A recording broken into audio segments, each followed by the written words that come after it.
Let's get started to be right on time. My name is Ekhtiari. I'm delighted to be here representing what we have as ISAM Global Expert Network. And in this symposium, we are just going to give you an idea about what we have in ISAM Global Network. As you can see here, the number of speakers that we have and the people who are going to present today, we have a diverse community of speakers.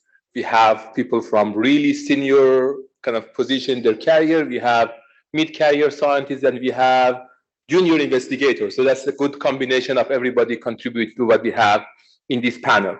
And what we are going to discuss about is how we are developing what we call ISAM Global Expert Network. And this is some of the countries that are contributing and experts that we have around the world.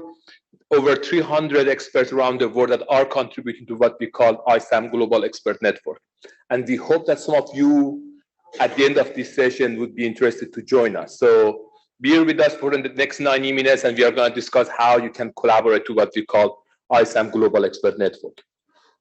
These are the societies that are contributing to the ISAM Global Expert Network. We already have 44 societies that are in different levels of relationship with the ISAM Global Expert Network.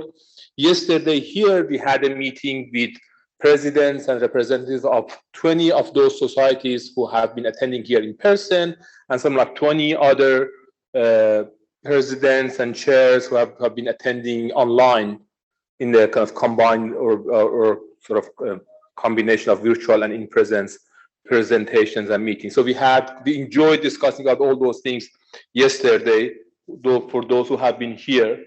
And this is one of the first initial protocol papers that we are putting together for what we call World Addiction Medicine Report.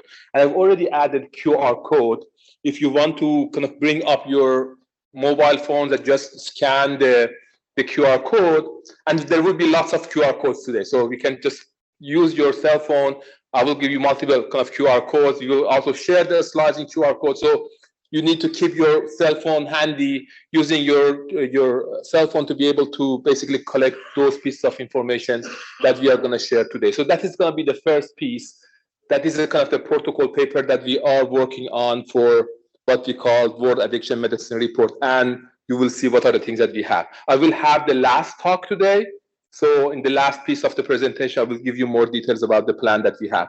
But as a first speaker, I would like to invite Professor Alex Baldacchino, our president, to start the panel, and then we'll follow Alex. Thank you very much, Alex.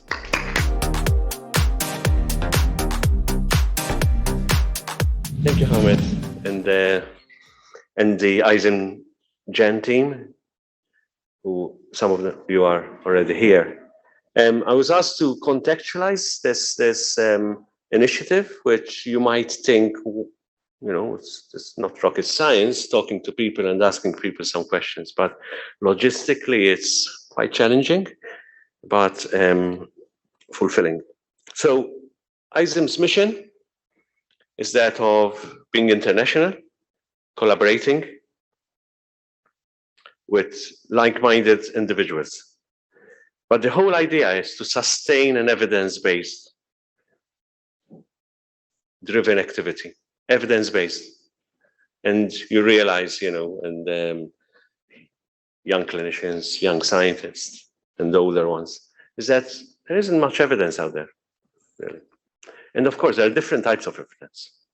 Evidence from our peers, evidence from our patients, evidence from the science, and it's important that we capture that type of, and that's the core mission of what International Society of Addiction Medicine is all about.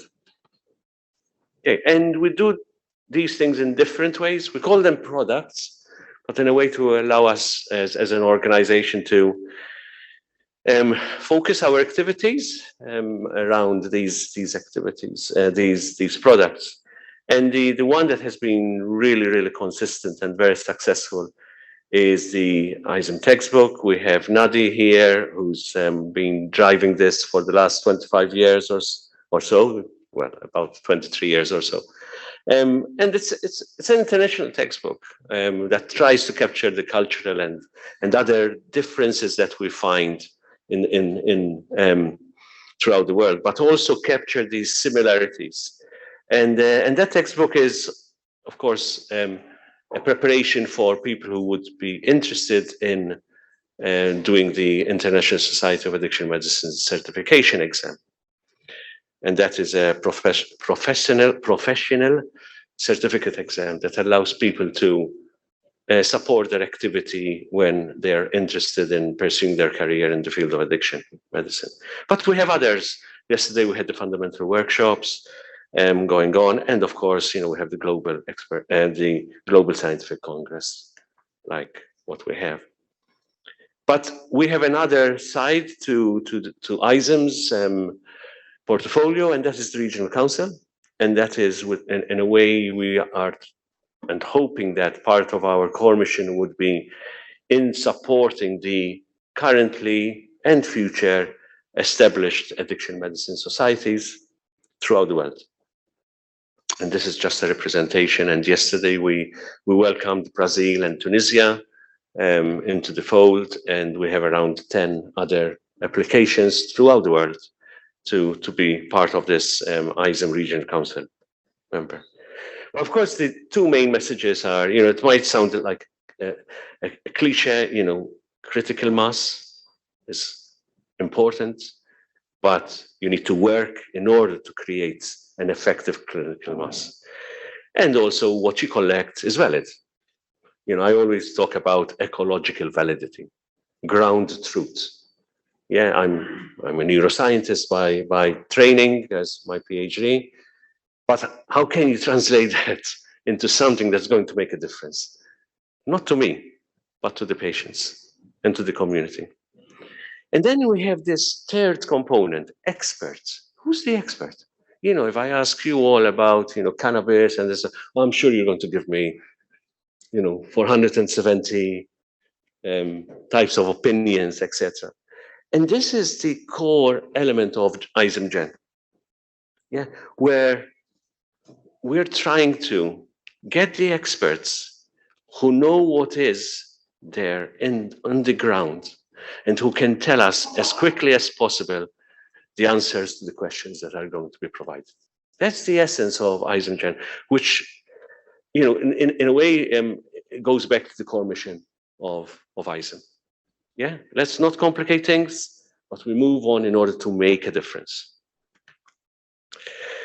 Okay, it's not easy. I'm sure, Hamed, I think you're going to perhaps, explain further this. It is not easy to do that. And you might think, and I was talking to Asmus from the WHO, you might think WHO do this, the United Nations do this. Of course, they have all these drug reports, etc. You assume that they're, no, you'll be either disappointed or surprised that actually it's not as simple as one would think it is. So we have great speakers, Mark, Arash, and the team, and last but not least, Hamed. So I leave it to, is it Mark?